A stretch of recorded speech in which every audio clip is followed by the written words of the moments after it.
Dear students, आज हम बात करेंगे टोटल क्रेडिटर्स अकाउंट की।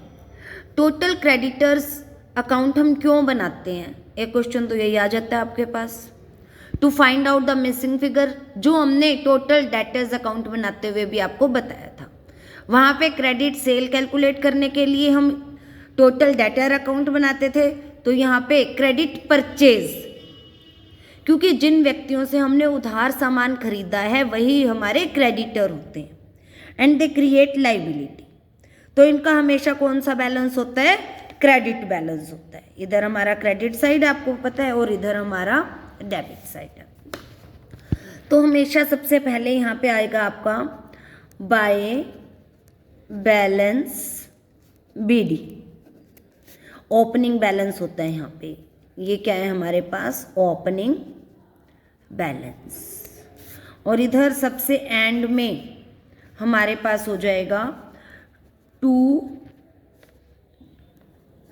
Balance CD. It is closing balance of creditors. क्योंकि क्रेडिटर्स अकाउंट है तो क्रेडिटर्स का ही होगा, ये कहने की जरूरत ही नहीं है। इसके बाद जैसे जैसे इंक्रीज होंगे क्रेडिटर्स तो क्रेडिट साइड में जाएंगे।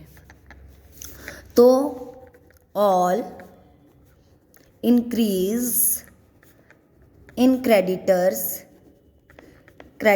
Amount show at credit side and decrease in creditors show at debit side।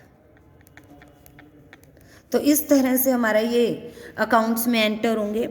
तो जब भी हम क्रेडिटर्स की पेमेंट कर रहे हैं तो डिक्रीज हो रहा है तो कहाँ पे पेमेंट होएगी?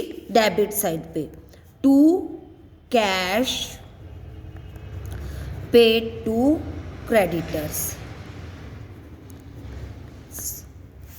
टू, अगर किसी क्रेडिटर का हमने बीपी एक्सेप्ट करके दे दिया है तो बीपी एक्सेप्टेड।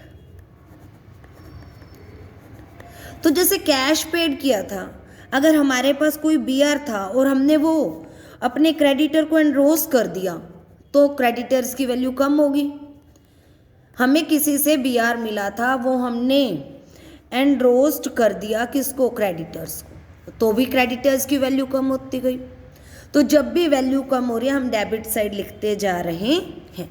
अगर हमने खरीदा हुआ सामान वापस कर दिया, टू परचेज रिटर्न, तो भी क्रेडिटर्स की वैल्यू कम होगी हमारे पास।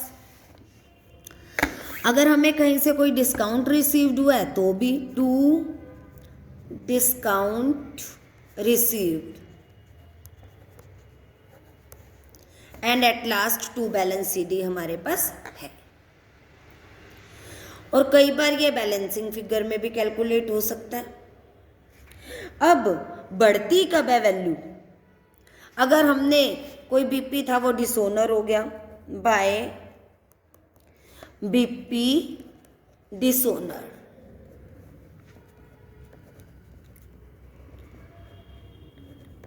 या फिर हमने कोई बीआर एनरोस किया था वो डिसोनर हो गया बाय बीआर एनरोस्ड, डिसोनर हो गया वो। या फिर बाय क्रेडिट परचेज, अगर हमने और सामान खरीदा तो क्रेडिटर्स बढ़ जाएंगे बाय क्रेडिट परचेज। तो इनमें से जो भी वैल्यू हमें मिसिंग फिगर के लिए चाहिए वो हम कैलकुलेट कर सकते हैं। It is our total creditors account. Next video में हम इसकी प्रैक्टिस करते हैं।